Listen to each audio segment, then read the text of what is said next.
Hey, welcome to day number 83 of this 100-day video challenge. Today I was at a bike shop, and the reason I went there is because from the company that I work for, we have the ability to do a bike leasing.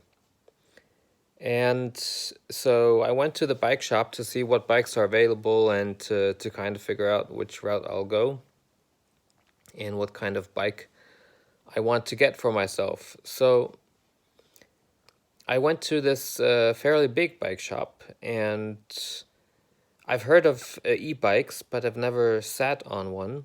So I was really surprised at all the types of various e-bikes that are available on the market today.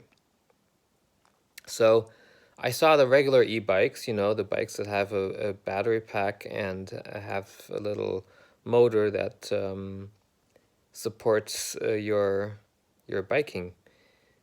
But they have a lot more. They have electronic mountain bikes. They have electronic trekking bikes. They have electronic speeding bikes, actually, racing bikes with a battery pack. It's crazy, but it's true.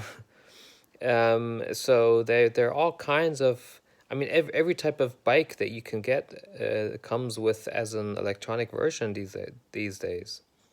So I talked to the salesperson, and I actually drove on an e-bike today, the first time in my life. And the first time, when they came out at first, they were like for older people, for sick people, but now, at least here, it's like everybody's buying e-bikes.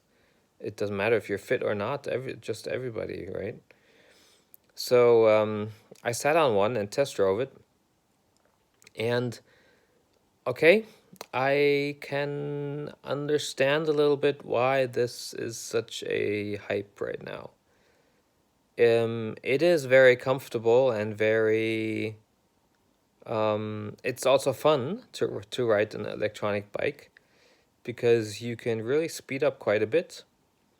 In a way that you're not used to by just riding a bike with your pure muscle power. So that was quite fun. But then again, if you're traveling or biking in a family for recreational purposes, and you have multiple bikes in the family, and you're going on a trip together, then what is the use of having an e-bike for just one person? So either you all have an e-bike or no one has an e-bike, because otherwise someone is not going to have fun, right? So yeah, I was just amazed at the innovation that took place in the last couple of years, because I have not been on a bike for a few years, and I want to resume that. So but I'm not sure yet if I get an e-bike or not, because uh, as I just mentioned, it's not fun if I have an e-bike and everybody else does not. Then I want to drive with them and not just speed away. And so I did find this, and the pricing is crazy though. So some of these bikes,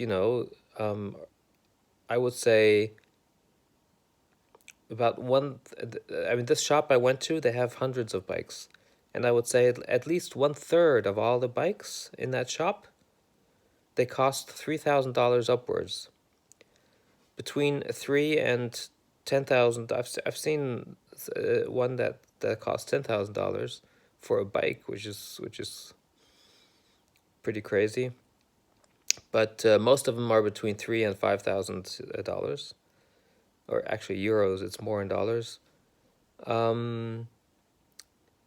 So, but I also test drove a non-electronic version of a usual trekking bike, and actually, I think that's the way I'm going to go.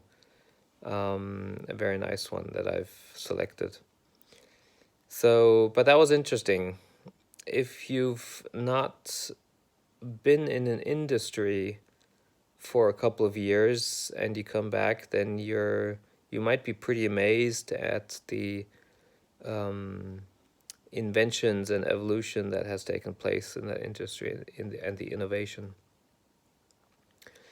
So that was my share for today, and I'm looking forward. I'll finalize the order sometime this week, and then looking forward to some nice bike trips on the weekends. All right, so take care, have a good evening, and I'll see you tomorrow. Bye bye.